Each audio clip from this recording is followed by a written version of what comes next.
விழிப்புணர்வுகளுக்கும் மற்றும் வருமானத்தை அதிகப்படுத்தும் நோக்கத்தில் வரையப்பட்டிருக்கும் இயக்குனர் விவாதங்கள் இருந்தால் கர்நாடக வேளாண் துறை அவர்களுக்கும் மற்றுமுள்ள கடலூர் மாவட்டத்தை சேர்ந்த அனைத்து வட்டார இயக்குநர்களுக்கும் உதவி இயக்குநர்கள் அவர்களுக்கும் மற்றும் விவசாய அவர்கள் அனைவருக்கும் வேளாண் சார்பாக காலை வணக்கத்தை தெரிவித்துள்ளேன். இன்னைக்கு இருக்கிற இந்த கூட்டம் வந்து பார்த்தீங்கன்னா ரெண்டு விஷயங்கள் இந்த கூட்டத்தை விழிப்புணர்வு ஏற்படுத்தியிருக்கோம். ஒன்று வந்து பார்த்தீங்கன்னா வேளாண்மை ஆற்றல் மேம்பாடு எப்படி விழிப்புணர்வு நம்ம வந்து சோலார் பம்ப் நிறைய யூஸ் பண்ணிட்டு இருக்கோம். ஸோ சோலார் பம்ப் நம்ம மோட்டார் இதெல்லாம் யூஸ் பண்ணியிருக்கோம். அதில் வந்து எனர்ஜி எஃபிஷியன்சி நம்ம ஆற்றலை எப்படி பயன்படுத்துன்னு சொல்லிட்டு ஒரு விழிப்புணர்வு கூட்டமும். மற்றும் வந்து தமிழ்நாடு அரசு வந்து பார்த்தீங்கன்னா உங்களுக்கு ஒரு ஹெக்டரில் வந்து 2.5 லட்சம் இந்த ஏக்கருக்கு எவ்வளோ நம்ம வந்து வருமானத்தை அதிகப்படுத்த முடியும்.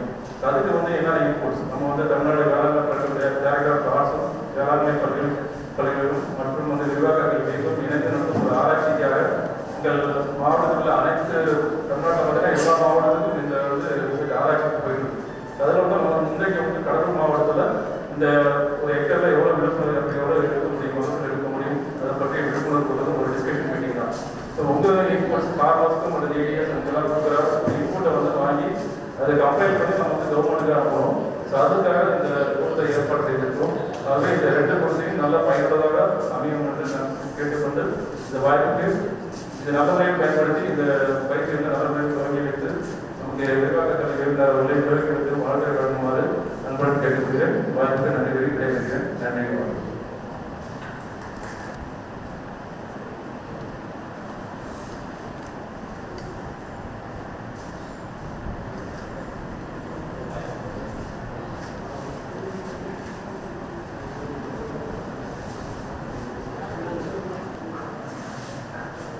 அனைவருக்கும் வணக்கம்.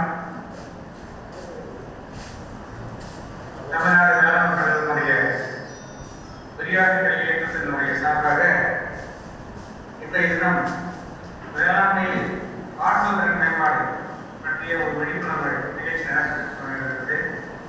இந்த நிகழ்ச்சிக்கு சிறப்பாக நடத்தி கொண்டிருக்கும் எங்களுடைய விரிவாக்க கல்வி இயக்கத்தினுடைய இணை பேராசிரியர் டாக்டர் செந்தில் அவர்களே, நிகழ்ச்சிக்கு வரவிருக்கின்ற மாவட்ட வேளாண் முன்னேற்ற அவர்களே மற்றும் இன்ஜினியர் மேடம் கலைவாணி அவர்களே, இந்த விருத்தாச்சலம் வேளாண் அரசு மையத்தினுடைய தலைவர் டாக்டர் நடராஜன் அவர்களே, நன்றி உரை வழங்கியிருக்கின்ற என்னுடைய மூத்த பேராசிரியர் டாக்டர் மோதிலால் அவர்களே, வேளாண் அரசினுடைய விஞ்ஞான அவர்களே, அலுவலக நண்பர்களே, இந்த நிகழ்ச்சியில் பயிற்சி பங்கு பெற வந்திருக்கும் நம்முடைய சகோதரர்களுடைய அலுவலர்களே, நண்பர்களே, விவசாய மக்களின் அத்தனை பேருக்கும் தமிழ்நாடு வேளாண் கழகத்தினுடைய விரிவாக்க கல்வி இயக்குநர் முறையில் என்னுடைய வணக்கத்தை தெரிவித்துக் கொள்கிறேன். முதலிலே இந்த நிகழ்ச்சிக்கு நான் வரவேற்பதாக இருந்தது. சில தவிர்க்க முடியாத காரணத்தால் நான் நேராக வரவில்லை. அதனால் என்னுடைய வருத்தத்தை தெரிவித்துக் கொள்கிறேன். மற்றும் இந்த நிகழ்ச்சியை சிறப்பாக ஏற்பாடு செய்து கொண்ட எங்களுடைய பல்கலைக்கழக விஞ்ஞானிகளுடைய பாராட்டுகளையும் எங்களுடைய அழைப்பை ஏற்று இந்த நிகழ்ச்சிக்கு வந்திருக்கிற அனைத்து துறை அலுவலர்களும் விவசாயிகளுடைய மனமார்ந்த நன்றியை மீது உங்களுக்கு தெரிவித்துக் கொள்கிறேன். உண்மையிலே இன்றைய தினம் 2 நிகழ்ச்சி நடைபெற இருக்கின்றது. அதன் முதல் நிகழ்ச்சியாக இந்த வேளாண்மையில் ஆற்றல் திறன் மேம்பாடு பற்றிய ஒரு விழிப்புணர்வு முகாம் நடைபெற உள்ளது. வேளாண்மை, பூச்சி மேலாண்மை, நோய் மேலாண்மை, இயற்கை வேளாண்மை, அங்கக வேளாண்மை எல்லாமே தெரிஞ்சிருக்கணும். அதை விட ஒரு முக்கியமான ஒரு என்னன்னா நம்மளுடைய இந்த வேளாண்மையோட ஆற்றல் எனர்ஜி சொல்லக்கூடிய இந்த ஆற்றல் வந்து எப்படிலாம் வந்து நம்ம மிச்சப்படுத்தணும், எப்படிலாம் சேமிக்கணும், எதிர்கால சந்ததிக்கு வந்து நம்ம வந்து எப்படி அதை புதுப்பிக்க ஆற்றலாம் நம்ம கொண்டு வரணும் அப்படின்னு தான் முக்கியமான ஒன்று. இதை வந்து இந்த நிகழ்ச்சிக்கு வந்து மத்திய அரசாங்கத்துடைய பியூரோ ஆஃப் எனர்ஜி எஃபிஷியன்சி அப்படின்னு சொல்லக்கூடிய ஒரு நிறுவனம் வந்து நிதி பண்ணியிருக்காங்க. நம்மளோட தமிழ்நாடு மின் பகிர்மான கழகம் வந்து நமக்கு ஒத்துழைப்பு கொடுத்து அவங்க மூலமாக அவங்க நிதி பண்ணியிருக்காங்க. இப்போ வந்து நம்ம இரிகேஷன் ஆட்டோமேஷன் அப்படின்னு சொல்லக்கூடிய தானியங்கி நீர்ப்பாசன முறையிலிருந்து எல்லா வளர்ந்து வரும் விவசாயத்துக்கு வளர்ந்து வருது. இது எப்படிலாம் பயன்படுத்தலாம், அதுக்கு என்ன வழிமுறைலாம் இருக்கு, அது போக நம்ம கரண்ட் பயன்பாடு, இந்த எலக்ட்ரிசிட்டி பயன்பாடு வந்து நிறைய அதை வந்து நம்ம சேமிச்சு வைக்கணும். அதை வந்து எஃபெக்டிவாக பயன்படுத்தணும் அப்படிங்கிறத நம்ம பார்ப்போம். நிறைய பேர் வெளியே தெரிய மாட்டேங்குது. அதுக்காக இந்த நிகழ்ச்சி நடைபெறுது. இந்த நிகழ்ச்சியில வந்து நாங்கள் செந்தில் தான் வந்து இயக்குனர். இப்போ வந்து இந்த போல தமிழ்நாடு மின் பயன்பாடு வந்து அவங்க வந்து தமிழ்நாட்டுடைய விவசாயத்துக்கு வந்து அலுவலகத்துக்கு வந்து நீங்க ஒரு விழிப்புணர்வு செய்யுங்கன்னு சொல்லியிருக்காங்க. என்னோட முதற்கட்ட நிகழ்ச்சியாக திருவள்ளூர் மாவட்டத்தில் ஏற்கனவே சொல்லியிருக்கோம். அடுத்த எப்படி நடக்குது இந்த தமிழ்நாட்டுடைய இதர பகுதியில் வந்து இதே போல வந்து அதுபோல ஒரு பகுதியாக வந்து திருவள்ளூர் மாவட்ட விவசாயிகளுக்கு அந்த ஃப்ரீயான எலக்ட்ரிசிட்டிலாம் வந்து எப்படி இரிகேஷன் மாற்றம் போகலாம் அது சக்ஸஸ்ஃபுல்லாக இருந்தால் மற்ற மாவட்டத்துக்கு வந்து எதிர்காலத்தில் கொண்டு வரலாம்னு தான் இவங்களோட திட்டம். மற்ற மாவட்டத்தில் விழிப்புணர்வு மாவட்டம் இதெல்லாம் பயன்படுத்தலாம். எந்தெந்த வகையெல்லாம் நம்மளுடைய கரண்ட் மிச்சப்படுத்துறது மற்ற என்னென்ன நிலக்கரி பயன்பாடு எல்லாத்தையுமே வந்து எப்படிலாம் நம்ம விவசாயத்தை வந்து எப்படி பயன்படுத்தலாம் அப்படிங்கிறத கொண்டு போகிறாங்க. இந்த நிகழ்ச்சிக்கு என்னுடைய வாழ்த்துக்கள் தெரிவிச்சுக்கிறேன். இந்த நிகழ்ச்சி மூலமாக வந்து நீங்கள் தெரிஞ்சுக்கிற தகவல் அந்த கருத்தில் வந்து மற்ற விவசாய பயன்படுத்த மற்ற தகவல் நீங்கள் பகிர்ந்து கலந்து கேட்டுட்டு இந்த நல்ல வாய்ப்பு நன்றி வரவேற்கிறது. நன்றி வணக்கம்.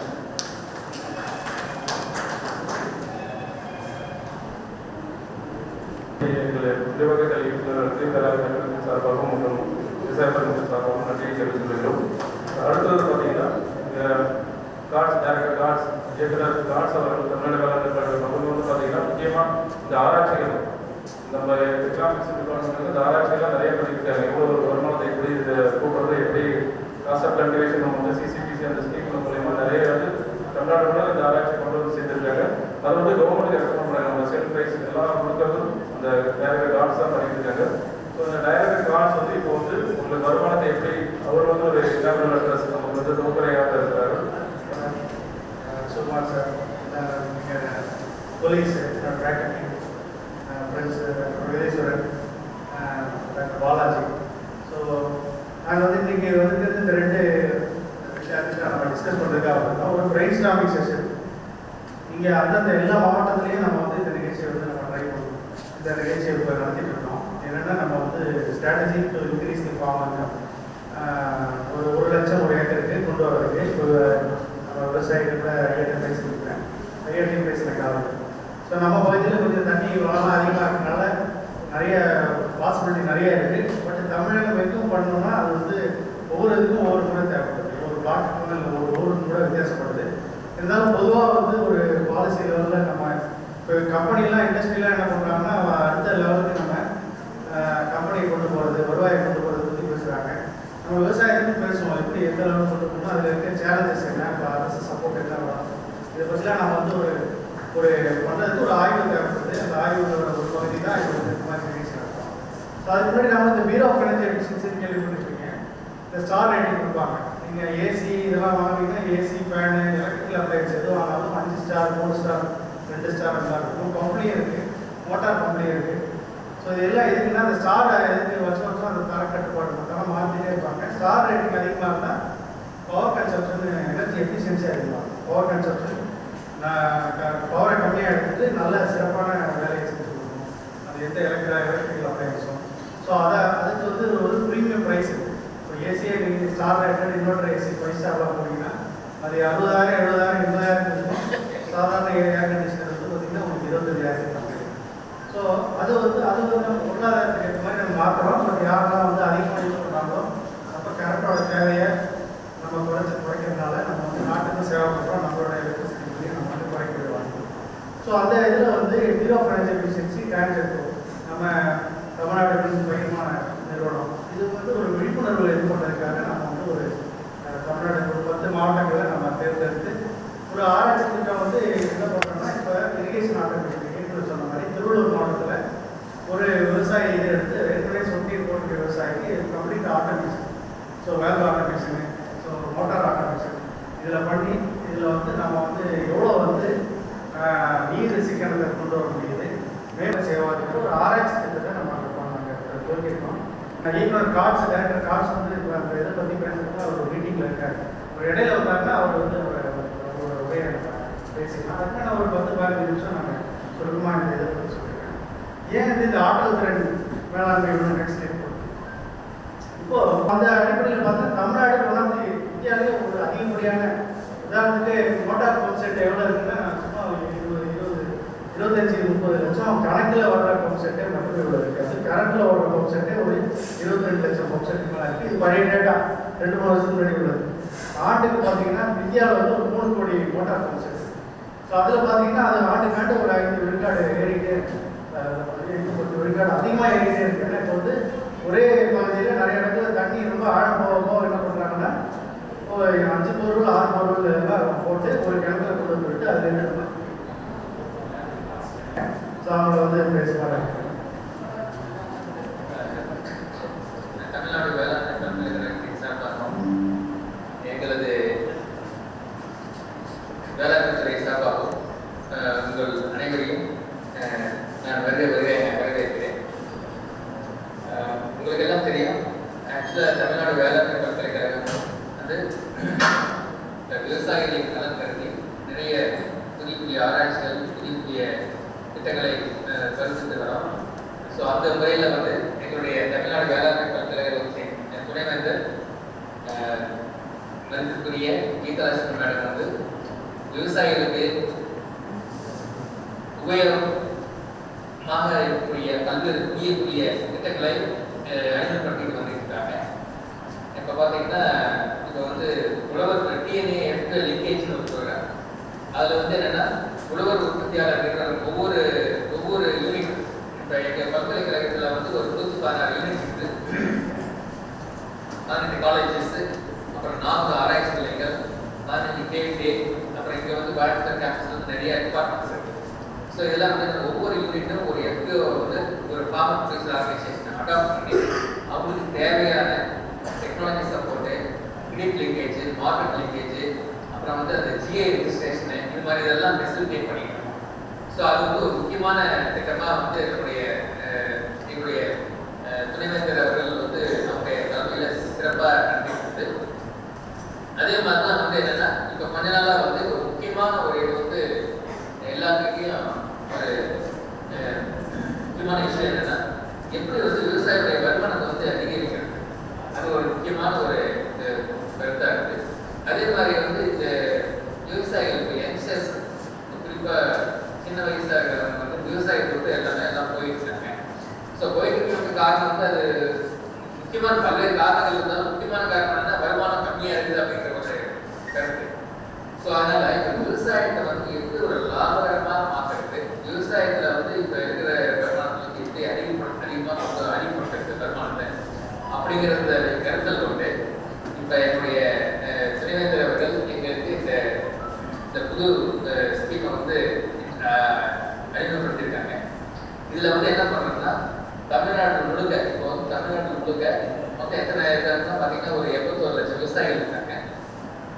இதில் வந்து 93% விவசாயிகள் வந்து சிறு மற்றும் குறு விவசாயிகள். குறு விவசாயிகள் நம்ம யார் சொல்கிறோம்னா 2 ஏக்கருக்கு கீழே இருக்கிறவங்க குறு விவசாயிகள் சொல்கிறோம், 5 ஏக்கருக்கு கீழே இருக்கிறவங்க வந்து சிறு விவசாயிகள் சொல்கிறோம். ஸோ 93% விவசாயிகள் வந்து சிறு மற்றும் குறு விவசாயிகளாக இருக்காங்க. ஸோ இது மாதிரி அதே மாதிரி பல்வேறு விவசாயத்தில் பல்வேறு பிரச்சனைகள் இருக்குது. ஆஃபர் பண்ணுற தண்ணீர் பிரச்சனை இருக்குது. அப்புறம் வந்து ரிஸ்க்னு சொல்லுவோம். திடீர்னு வந்து க்ரௌட் வருது, மழை தண்ணியெல்லாம் காஞ்சி போய் வறட்சி வருது, அதுக்கப்புறம் வந்து ஃப்ளட்டு வருது, அப்புறம் பூச்சி நோய், இது மாதிரிலாம் நிறைய பிரச்சனைகள் இருக்குது. அது இன்னொரு பிரச்சனை மெயினாக பார்த்தோம்னா மார்க்கெட் பிரச்சனை, ப்ரைஸ் ஃப்ளக்சுவேஷன், இது மாதிரி நிறைய பிரச்சனை. இந்த சவால்களுக்கு மத்தியில் தான் விவசாயிகள் வந்து ரொம்ப அறுபாடுபட்டு எல்லாரும் வந்து விவசாயம் பண்ணியிருக்கோம். இந்த ஒரு சூழ்நிலையில எப்படி என்ன மாதிரி வந்து நம்ம ஒரு ஸ்ட்ராட்டஜிஸ் டெவலப் பண்ணால் விவசாயத்தில் வந்து வருமானத்தை அதிகப்படுத்த முடியும் அப்படிங்கிறது தான் முக்கிய நோக்கம். அதான் கீப்பிங் ஃபார்மர்ஸ் இன் ஃபார்மிங் அப்படின்றது. விவசாயத்திலையும் கட்ட வைக்கிறதுக்கு என்ன மாதிரி ஸ்ட்ராட்டஜிஸ் நமக்கு தேவைப்படுது அப்படிங்கிறது தான். இது வந்து என்னன்னா இப்போ ஒரு சிறந்த இதாக நாங்கள் செயல்படுத்திருக்கோம். வந்து இப்போ doctor Senthilkumar, doctor Premeswaran, doctor Balaji, இவங்க வந்து ரொம்ப சிறப்பாக எல்லாத்தையும் இதை பண்ணி இவங்க சிறப்பாக செஞ்சுட்டு இருக்காங்க. இது வந்து என்னன்னா இதில் மெயினாக வந்து இப்போ வந்து என்னென்னா நம்ம ஒவ்வொரு பிளாக்ல இருந்து அந்த விவசாய, அதாவது அக்ரிகல்ச்சர் டிபார்ட்மெண்ட் அஃபீஷியல், அப்புறம் வந்து சயின்டிஸ்ட்டு, அதுக்கப்புறம் வந்து நம்ம இவங்க விவசாயி, முக்கியமாக இப்போ வந்து ஒவ்வொரு பிளாக்லேயும் வந்து ஒரு நல்ல சிறந்த விவசாயிகள் நம்ம வந்து, ஏன்னா அதாவது எப்படி இப்போ என்ன விவசாயத்தில் என்ன பிரச்சனை இருக்குன்னு சொல்லணும், இப்போ என்ன விவசாயத்தில் என்ன பிரச்சனை, என்ன சவால்கள் இருக்குது, அப்புறம் என்ன பொட்டன்ஷியல்ஸ் இருக்குது, அப்புறம் வந்து விவசாயி இப்போ என்ன பண்ணிட்டு இருக்காங்க, இப்போ பண்ணிட்டு இருக்கிறதுல எவ்வளோ வருமானம் வருது, இப்போ என்ன பண்ணனா வந்து வருமானம் அதிகமாகும். அதாவது வருமானம் தான் நம்மளுடைய கணக்கு வந்து எப்படின்னா ஒரு ஏக்கருக்கு ஒரு வருஷத்துக்கு 1 லட்ச ரூபாய் மினிமம் அதான் மாதம் மினிமம் 20,000 ரூபாய் வரணும் தான் கேட்குறேன். இப்போ வந்து பார்த்தீங்கன்னா இப்போ இருக்கிற ஒரு ரீசெண்ட் எஸ்டிமேட் என்ன சொல்லுறதுனா கிட்டத்தட்ட 12,000 ரூபாய் ஒரு விவசாய குடும்பத்துக்கு மாத வருமானம் 12,000 ரூபாய் தான் இருக்கு. 12,900. ஸோ அதை வந்து அட்லீஸ்ட் ஒரு 20,000 ரூபாய் ஆகும் அப்படிங்கிறது தான் நமக்கு முக்கியம். அப்போ வந்து ஒரு ஹெக்டேருக்கு வந்து 2.5 லட்சம் ரூபா ஹெக்டேர் பெர் இயர். அது அதனுடைய நோக்கத்தில் தான் இந்த ஐடியா வந்து செயல்பட்டு இருக்கோம். நீங்கள் கொடுக்க மீட்டிங் வந்து நடத்தி ஸோ இப்போ தமிழ்நாடு வேளாண் சார்பாக இன்னும் ஒரு முறை அனைவருக்கும் நன்றி கூறுகிறேன். குறிப்பாக டாக்டர் மோதிலால், ப்ரொஃபசர் டெல்கே கடலூர், அதுக்கப்புறம் என்னுடைய சயின்டிஸ்ட்டு, அப்புறம் ஏடிஎஸ் இருக்காங்க, கென்னடி ஜெருக்குமார் சார், ஜாயின்ட் பகிர்ஸ் கடலூர் அவர் வந்து இருக்காங்க சொன்னாங்க. ஸோ இப்போ நான் ஆக்சுவலாக அங்கே வரதான் தான் இருந்தது. பட் இங்கே வந்து ஒரு அவசரமாக மீட்டிங் தான் என்னால் முடியல. கண்டிப்பாக வந்து உங்களுடைய ஒத்துழைப்போட ஒரு சிறந்த முறையில் நீங்கள் வந்து ஒரு கடலூர் மாவட்டத்துக்கு ஒரு நல்ல சிறந்த ஸ்ட்ராட்டஜிஸ் திட்டத்தை வந்து நீங்கள் சாதனத்துக்குள்ள நம்ம கொண்டு வருவோம் அப்படிங்கிற நம்பிக்கையில் உங்கள் அனைவருக்கும் மீண்டும் ஒரு முறை நன்றி சொல்லி விடைபெறுகிறேன். நன்றி. வேளாண்மை இணையமைப்பாளர்களை கேவிகே சார்பாக வரவேற்கிறோம்.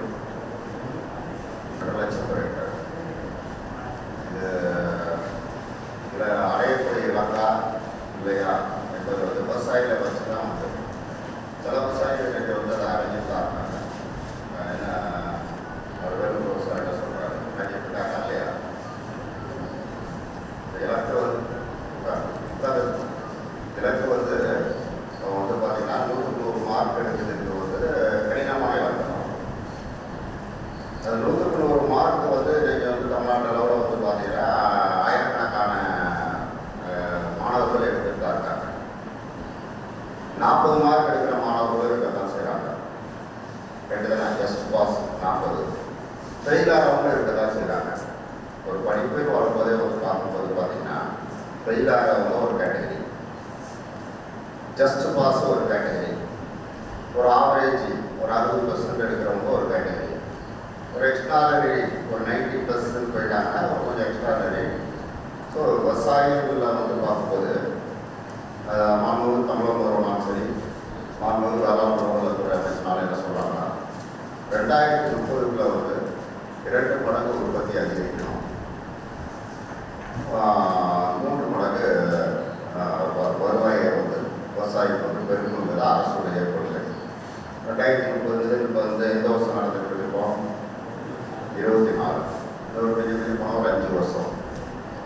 அப்போ ஒரு வருடத்துக்கு வந்து குறைந்தது 10 to 15 விழுக்காடு வந்து ஒரு விவசாயி வந்து அந்த உற்பத்தி திறனை அதிகரிக்கும் போது தான் அந்த இலக்கை வந்து அடையணும். சார் அந்த இலக்கை எதுக்கு அடையணும் அப்படின்னு நம்ம நினச்சோம்னா நம்ம நாட்டுடைய ஜனத்தொகை வளர்ந்து சொல்லுங்கள், விவசாயம் தான் சொல்லணும். அலுவலர்கள் வந்து அவங்கள்ட்ட மீட்டிங் கிடையாது, விவசாயிக்குள்ள மீட்டிங் தான்.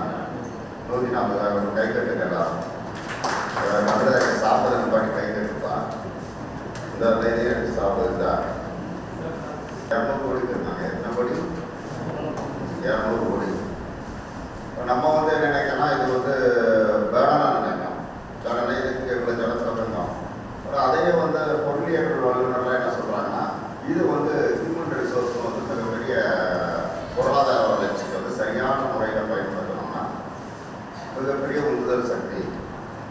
இந்தியாவில் நீங்கள் வந்து பார்த்தீங்கன்னா பெரிய வந்து ஹியூமன் ரிசோர்ஸ்னால் மனித ஆற்றலுக்கு மிகப்பெரிய எந்த நாட்டுக்கு போனாலும் இந்தியர்களை பார்க்கலாம்.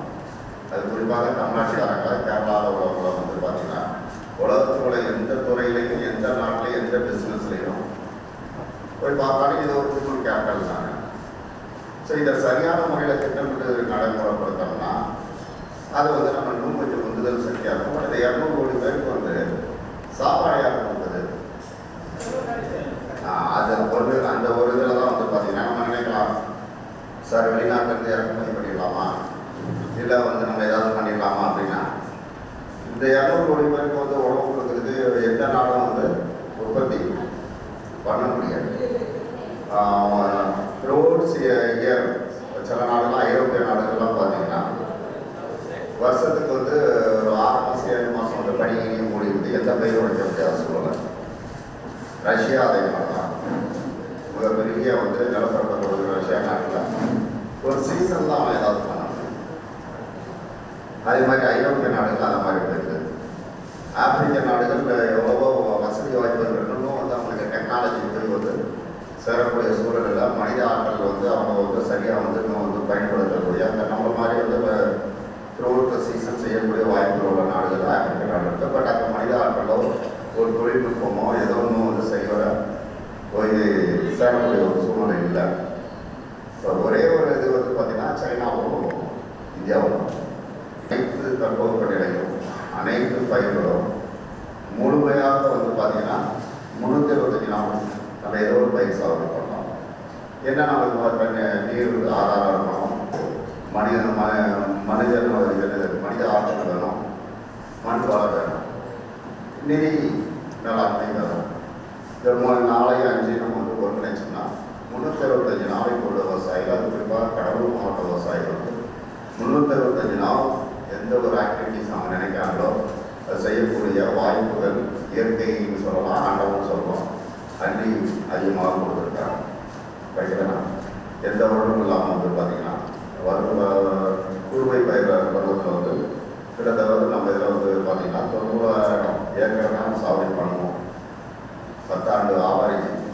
இந்த வருஷம் வந்து பார்த்திங்கன்னா உங்கள் மேய்ச்சலை 1,12,000 ஏக்கர் பண்ணிருக்கோம். 1,00,000 அது மிகப்பெரிய பாராட்ட உங்களுக்கு தான். இந்த தண்ணி வெட்டு வாட்டரில் வந்து தண்ணீர் வரலை, விவசாயிகள் வந்து முயற்சி பண்ணுறாங்க.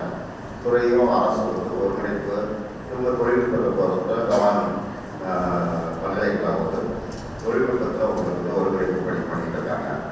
ஸோ இதையெல்லாம் இருக்கும்போது நம்ம வந்து உற்பத்தியை வந்து நம்ம அதிகரிச்சுக்கலாம்.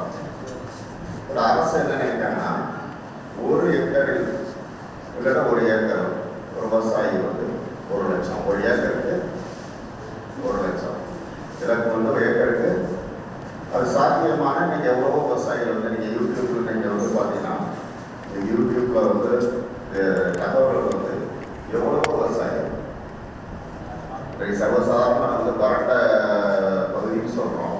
அன்னைக்கு கூட நான் ஒரு இதில் பார்க்கேன், ஒரு விவசாயி ரொம்ப விவசாயிகள் வந்து நெல்னா நெல், மணிலா அந்த மாதிரி ஒரு சாகுபடி பண்ணல இருக்காங்க. அது வந்து கட்டாயம் மாற்றி அமைக்கப்படும். எப்படின்னா வந்து கடலூர் மாவட்டத்தை தான் டெல்டா மட்டும்தான் அந்த மாதிரி நெல்லுக்கு போக முடியும். மீதி வட்டாரங்கள் வந்து கிட்டத்தட்ட ஒரு 7 8 வட்டாரங்களில் எந்த பயிரும் நம்ம சாகுபடி பண்ணலாம், எல்லாமே நம்ம கண்ட்ரோலில் இருக்கு. அப்போ அந்த வட்டாரத்தில் உள்ளவங்க என்ன பண்ணணும், நீங்கள் இதே நீங்கள் இந்த வேப்பூர் தாண்டிட்டீங்கனாலே தாண்டி நேரம் மேலே சேலம் கிட்ட கொஞ்சம் நேரம் போயிட்டாரு. ஒரு 3 ஏக்கர் உள்ள விவசாயி வந்து 10 பயிர் வச்சுருக்காரு. எத்தனை பயிர் வச்சுருக்காரு? 10 பயிர் வச்சுருக்காரு. ஏக்கர் வந்து எத்தனை ஏக்கர் வச்சுருக்காரு? 3 ஏக்கர் தான் வச்சுருக்காரு. அவர் வந்து கரெக்டாக வந்து தினசரி தினந்தோறும் ஒரு ரூபாய் ஏதோ ஒரு மலர் சாகுபடி இல்லை ஒரு காய்கறி சாகுபடி ஒரு 25 சென்ட் வச்சுருக்காரு. கீரை ஒரு 5 சென்ட் 10 சென்ட் போட்டு வைக்காரு. 2 தான். தென் வந்து பருவத்துக்கு ஒரு வருமானம் வரக்கூடிய ஒரு மணிலாவோ மரவள்ளியோ ஏதோ ஒன்று அவங்க அந்த பகுதிக்கு எது வருமோ அதுதான். அடுத்ததாக பார்த்தீங்கன்னா வருஷத்துக்கு ஒரு வருமானம் மரவள்ளி போடுறாங்க, இல்லை வந்து கரும்பு கொஞ்சம் போடுறாங்க, பொங்கல் கரும்பு போடுறாங்க. இது வந்து ஒரு வருஷம் ஒரு மரத்துக்கு ஒரு 1,50,000 20,000 தகுந்த மாதிரி. இது ஆண்டுக்கு ஒரு வருமானம். தினசரி வருவாய் நிச்சயம் வந்து அவங்க கான்சன்ட்ரேட் பண்ணுறாங்க. குறைந்தது ஒரு 3 ஏக்கர் வச்சிருக்கிற விவசாயி வந்து குறைந்தது வந்து ஒரு 2 மாடு வச்சுருக்காரு. மாடு வந்து பார்த்தீங்கன்னா அந்த பராமரிப்பு பண்ணுறது வந்து அவங்க வீட்டில் உள்ளவங்க தான் பண்ணுறாங்க. வேறு யாரும் வந்து நம்ம நினைக்கிறோம் மாடுனா வந்து வெளியிலேருந்து ஒரு 10 பேரை வச்சு நம்ம வேலை வாங்கி ஒரு பண்ணை மாதிரி நடந்தோம்னா அது வந்து பெரிய வீட்டில் நம்ம எவ்வளோ பராமரிப்பு பண்ணுறோமோ அவங்கள அந்த பராமரிப்பு வந்து ஒரு மினிமம் வந்து பார்த்தீங்கன்னா நீங்கள் அந்த சைடு போயிட்டீங்கன்னா நம்மகிட்ட என்ன ஒரு 60-70 கிலோமீட்டர் கூட கிடையாது. இங்கே வந்து பெருவத்தூர்லேயே வந்து நம்ம அந்த மாடல் வந்துட்டு அவங்க பண்ணை வீடாக கட்டுறாங்க, உள்ளே எல்லாம் வச்சுக்கிறாங்க. நீங்கள் ஒரு உள்ள பெரிய ஸ்லோர் சென்ட்ரல் ஸ்லோர் அந்த பெருக்கு உள்ளே போயிட்டாலே வந்து அதே மாதிரி தான் இருக்கும். அப்போ அது எதுக்காக பண்ணுறாங்கன்னா ஒரு 5-6 மாடு, கோழி ஒரு 19 கோழி தினசரி வருவாய்க்கு அவங்க அச்சீவ் பண்ணுறாங்க. எதுக்காக தினசரி வருவாய் வேணும்? இன்னைக்கு வந்து பார்த்தீங்கன்னா முன்னாடிலாம் ஒரு காலத்தில் வந்து ஒரு கிராமத்தில் மொபட்டுன்னு ஒன்று இருக்கும். இந்த டிவிஎஸ் 50 கிராமத்துக்கே ஒரு 2 வண்டி இருக்கும். நம்மளுடைய ஏதாவது மெடிக்கல் எமர்ஜென்சி பாம்பு கழிச்சிட்டு அப்படின்னா அவங்க அதை கடன் வாங்கிட்டு அவர் கொண்டு இருக்கும். இன்னைக்கு ஒரு வீட்டுக்கு எத்தனை வண்டி இருக்குது? 5 வண்டி 4. இப்போ 4 வண்டி தண்ணியில் ஓடுதா, இதில் ஓடுது. கவனத்தில் சரி வந்து நமக்கு வந்து குறைந்தது ஒரு 500-1000 ரூபாய் இல்லாட்டா குடும்பம் வந்து ஒரு வண்டிக்கு 2 லிட்டர் பெட்ரோல் போட்டால் கூட 1 லிட்டர் போட்டால் கூட என்னாச்சு? அப்போ இப்போ தினசரி வருவாய் இல்லாட்டா என்ன பண்ணுவோம்? நம்ம வந்து கடலூர் மாவட்ட விவசாயிகள் கிட்டத்தட்ட 2.7 லட்சம் பண்ணை குடும்பங்கள் இருக்கும். இதில் வந்து முக்கியமாக வந்து எல்லாம் பருவத்துக்கு ஒரு வருமானம். நெல் போட்டோமா 40 மூட்டை, 50 போட்டோமா, இல்லா போட்டோமா 50 மூட்டை, கரும்பு போட்டோமா ஏக்கருக்கு 40 டன்னு, இப்படி போகும்போது நீங்கள் தினசரி வருமானம் இல்லாவிட்டால் நம்ம பொருளாதாரம் எப்படி உருவாகும்? அதுக்கு தான் இந்த இப்போ வந்து இந்த விவசாயிகளை ஒரு முயற்சி பண்ணுங்க. என்ன பண்ணுன்னா கடலூர் மாவட்டத்துக்கு ஒரு மாடல், அது பார்த்தீங்கன்னா வட்டாரம் மாடல் மாறும். காட்டுமரம் கோயிலில் ஒரு மாடல் இருக்கும், நிறைய விருத்தாசலத்துக்கு வேறு மாடல் வரும். ஓகேங்களா? அதே மாடல் வந்து கிராமத்துக்குள்ள மாறும். இதுக்கு தான் வந்து வேளாண்மை பல்வேறு பணிகள் இருந்தது. அவங்களெல்லாம் வர சொல்லி ஒரு இது முடிச்ச உடனே அவங்க வந்து திட்டமிடுவாங்க. இங்கே இருக்கிற பிளாக் வைஸ் வந்து நமக்கு ரெக்கையர் பண்ணிருக்கிறது. நம்ம அதான் திட்டமிட்டோம். 375 பிளாக்குமே வந்து ஈவன் ஒவ்வொரு பிளாக்குமே ஒவ்வொரு தனித்தனி கிராப்பிங் பேட்டர்ன் இருக்குது. வருவாய்க்கு ஒரு சிறப்பான ஒரு இது இருக்குது. அதோட அந்த தோட்டத்தோட பிரைஸ் ஸ்டாமிங் தான் விவசாயிகள்கிட்டையும் நம்ம அலுவலர்கள்கிட்டையும் அவங்கள்ட்ட தான் வந்து எல்லா டெப்த் இன்ஃபர்மேஷன் இருக்குது. அந்த தகவலே அவங்கள்ட்ட தான் இருக்குது. ஸோ வந்து கிரவுண்ட் லெவல்லேருந்து கீழேருந்து பாட்டம் அப்னு சொல்லுவோம். நம்ம இங்கே விவசாய லெவல்லேருந்து இந்த திட்டமிடலை வந்து நம்ம தோன்றதுனால நம்ம வந்து ஒரு நல்ல ஸ்ட்ராட்டஜி நம்ம மாநிலத்துக்கு நம்ம கொடுத்து நம்ம ஏற்கனவே வந்து விவசாயத்துலேயே நல்ல ஒரு முன்னேறிய மாநிலமாக இருக்கோம். அந்த இதை இன்னும் வந்து வாழ்வாதாரமும் வருமானமும் பெறுகிறதுக்கு தான் வந்து இந்த விவசாயம் கற்றுக்கிறது. அதுக்கடையில் இந்த விழிப்புணர்வு நேரம் கம்மியாக இருக்கிறனால இது ஒரு 10 நிமிஷத்துல முடிச்சுட்டு நம்ம வந்து எல்லாம் நம்ம பேராசிரியர்கள் வந்து நம்ம பிளாக் வைஸ் நம்ம தெரிஞ்சுட்டு நம்ம வந்து அதை டிஸ்கஸ் பண்ணலாம் அப்படின்னா அதில் 50-50 இருக்கலாம் அப்படின்னாங்க. ஏன்னா அது வந்து ஒரு 90,000-80,000 1 லட்ச ரூபா அந்த மோட்டார் பம்ப் செட் வருது, 15-20 ஹாஸ்பிட்டல் வருதுன்னா நமக்கு வந்து இந்த பம்ப் செட் எப்படி கிடைக்குதுங்க? நம்ம லோக்கல் அசம்பிள்டு பம்ப் செட் வந்து ஒரு 50,000 கிடைக்குது இல்லைங்களா? 40,000-60,000 வரை கிடைக்குது. ஸோ நம்ம விவசாயி என்ன இது பண்ணுறோம்னா நம்ம வந்து குறைந்த இதில் கிடைக்கிறதுனால அதை வந்து நம்ம வாங்குறாங்க. காசு வருமானம் அப்படிலாம் இருந்தால் அதை வாங்குறாங்க. பட் அதனால என்ன நடக்குது அப்படின்னா 20-30% வந்து அதிகமான மின்சாரம் வந்து யூஸ் ஆகும். ஸோ அது மட்டும் இல்லாமல் இந்த ஐடியா வந்து சிறப்பாக சொன்னாங்க. முன்னாடி தெரியும் முன்னாடி. ஸோ இது அடுத்து செய்கிறோம். ஓகே. ஸோ இங்கே இதில் ஏன் அப்படி அதிகமான பம்ப் செட் யூஸ் சொன்னால் கிராமம் பக்கத்து கிராமத்தில் 200 பம்ப் செட் இருக்குன்னு சொல்லிட்டு இருக்கு அவங்க பேசுவோம் இல்லையா? அது பேசுவோம். அப்படி பார்த்தீங்கன்னா என்ன ஆகுதுன்னா நம்ம வந்து நீர் ஆதாரங்களை வந்து ரொம்ப சேமித்து இது பண்ணாமல் அடுத்த சந்ததி பார்த்தீங்கன்னா இன்னும் அடுத்த ஒரு 10-15 ஆண்டுகள் பார்த்தீங்கன்னா நம்ம சிரமத்தை வந்து விவசாயிகள் சந்திக்க வேண்டியது. ஸோ 76 தமிழ்நாட்டில் பார்த்தீங்கன்னா தமிழ்நாடு இன்னும் அதிகம். இந்தியாவிலேயே அதிகமான பம்ப் செட் இருக்கிற மாநிலம் தமிழ்நாடு. அதில் அதிகமான ஹார்ஸ்பவர் யூஸ் பண்ணுற மாநிலமும் தமிழ்நாடு. தண்ணி இருக்கிறது, தண்ணியை உபயோகப்படுத்துறதும் எல்லாத்துலேயும் அதிகம். அதே மாதிரி மைக்ரோ இரிகேஷன் சொல்லியும் பார்க்கணும். நிறைய பகுதிகளில் நிறைய மாவட்டங்களில் நல்லா பண்ணுறாங்க. ஈரோடு, கோவை, கோயம்புத்தூர் தண்ணி கம்மியாக, தருமபுரி, கிருஷ்ணகிரி மாவட்டங்கள்லாம் ரொம்ப சிறப்பாக நீரை குறைஞ்ச நீரை வச்சு நல்லா பயன்படுறாங்க. தண்ணி அதிகமாக இருக்கிற மாவட்டங்கள்லாம் நம்ம இன்னும் அதை பற்றி கொஞ்சம் குறைவான 76% தமிழ்நாடு. நம்மளோட எல்லா வாழ்க்கையிலும் ஒன்றிணைந்து வரப்போகுது. மொபைல் ஃபோனில் வந்துருச்சு, வாட்ஸ்அப்லேயே ஏஐ வந்துருச்சு. இதே வந்து நம்ம விவசாயத்துக்கும் வந்துட்டு அதை நம்ம பிற்காலத்தில் பயன்படுத்தினா இன்னும் நல்லா இருக்கும். அடுத்து பார்ப்பேன். அவ்வளோதான். இந்த இதில் எதுக்கு நான் சொல்ல வரேன்னா இன்னைக்கு வந்து விலை இல்லாமல் இருக்கு. இதில் வந்து முக்கியமாக இப்போ ஆராய்ச்சி இதில் கண்டுபிடிச்சது என்னென்னா நிறைய வந்து நம்ம பம்ப் செட்டு பயன்பாடு யூஸ் பண்ணுறது, திரும்ப அதே பம்ப் செட்டை திரும்ப காய் கட்டி நம்ம யூஸ் பண்ணுறது. இதுக்கெல்லாம் காரணம் வந்து என்னென்னா நீங்கள் விலை அதிகமாக இருக்குது, நம்மளால் விவசாயம் கட்டுப்படி ஆகலை, அதோட விலை பம்ப் செட் அதிகமாக இருக்கிறதுனால நம்ம வந்து உபயோகப்படுத்தோம். நாளைக்கே வந்து இது எல்லாத்தையும் நீங்கள் கொஞ்சம் நம்மளோட பொறுப்பு இருந்ததுன்னா இன்னும் கொஞ்சம் இல்லை கரெக்டான ஒரு இதை இன்ஜினியர்ஸையோ இல்லை ஒரு கன்சல்ட் பண்ணி நீங்கள் பண்ணீங்கன்னா நம்ம வந்து என்ன சொல்கிறோம், கரண்ட்டு தேவை குறைக்கலாம், நம்மளோட மோட்டாரோட லைஃப் வந்து ஆயுள் காலத்தை இன்க்ரீஸ் பண்ணலாம், இல்லை ஒவ்வொருத்தரையும் கட்டி இருந்து நம்ம அதுக்குண்டான செலவை நம்ம வந்து குறைக்கலாம். இன் ஃபியூச்சரில் எதுனாலும் சார்ஜுக்கு வரலாம். திரும்ப வந்து நீங்கள் வந்து ஆஃப் பவருக்கோ இல்லை எதுக்கோ சார்ஜ் வந்துருச்சுன்னா பல மாநிலத்தில் இருக்குது. ஸோ அந்த மாதிரி வந்துருச்சுன்னா நம்ம வந்து இது பண்ணலாம். இது மட்டும் இல்லாமல் இந்த டிமாண்டை குறைக்கிறது மூலம் லோ வோல்டேஜ் வர்றது, கரண்ட்டு ரொம்ப நேரம் இல்லாமல் இருக்கிறது, இதெல்லாம் வந்து எல்லாரும் சேர்ந்து முயற்சி எடுத்தால் பண்ணலாங்கிறதுக்கான இதுதான் அது அவங்க நம்ம தீரப்பட்ட எஃபிஷியன்சியோட இந்த விழிப்புணர்வோட முக்கியமான நோக்கம்.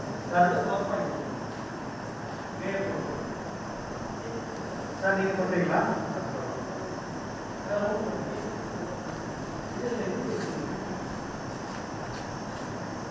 இந்த கிராப் காம்போனண்டோட அனிமல் காம்போனண்ட் தான் அதிகப்படியான வருமானங்கிறது நம்ம வந்து எல்லாருக்கும் தெரியும். அனிமல் காம்போனண்ட் தான் கிராப்போட வந்து அதிகமாக வருமானம் கொடுக்கக்கூடியது. அது இல்லாமல் அடிஷனல் வந்து இப்போ value addition, processing, export, entrepreneurship தொழில் அதுலேருந்து உள்ள செகண்டரி அக்ரிகல்ச்சர் ஆஸ்பெக்டில் வந்து இன்னும் நிறைய வருமானம் இருக்குது. அது வந்து டாக்டர் பாலாஜி வந்து சுருக்கமாக அவர் பேசிட்டு அதுக்கு இன்னைக்கோட பயிற்சி இந்த திட்டம் வந்து அனைத்து மாவட்டத்திலையும் நடந்துருக்குங்க.